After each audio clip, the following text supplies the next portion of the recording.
Evet. Umari Umar Hanife de kostaklı. Da Umar diye da tendi Tatar'ın kaçu yazıcı oğlu. Ha. Onun dayı ne?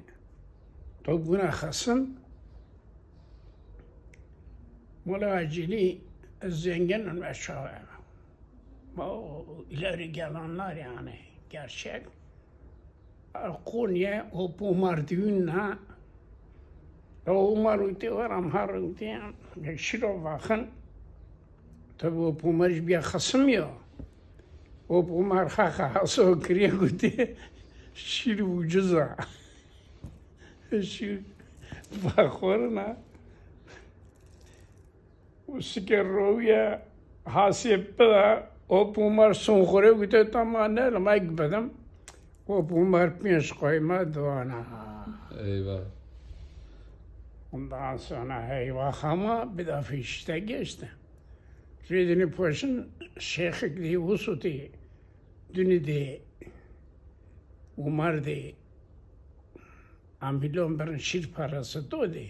Her Umar ile var ama şir vakın tara de. Ola Umar de var ama şir vakın. Tom piyanş koyma donuyor. Orada da uzarama kaşırşası da şir mi de? O dünü piyanş koymadı. Bana buraya acile. Kana kız koydu ona. Orada Umar maya bada. O da o piyanş koymana. O Umar kabul dike. O Umar haval ki hamiger. Haval ki askere o. Sino hamiger do gotan. Neyse haber oldu ki lehame germeriye. Hüsnü Mems rahmete kamyon illot. Andi odima gumamu gu hame germeriye tabu puma juhayo. Amarın. Macani millet topabdı. Gadek de bazı gulau pumar di bonar na işte ama macan pe umar jotşor mu.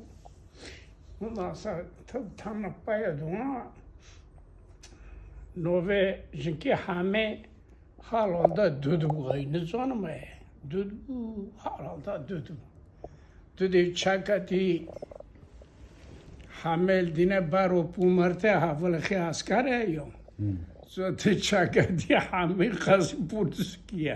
Gazi Portuski Kaşkaçe döde ararı nukadı. Kaşkaçe döde de hammer ararı umar. Vay kadar tanım o.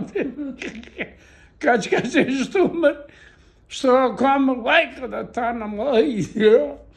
Sava ki kısıva umar hasır altı baka. Umar dikre bir khafili ölüm işte teştikatına o. Umar de hatok merdi hamir rapu.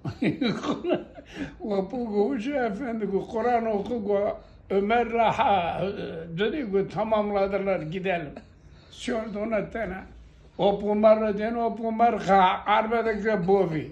Uçma dara iftarım mı dikin. Ola Umar tabu. Ha adlık ve koni saf.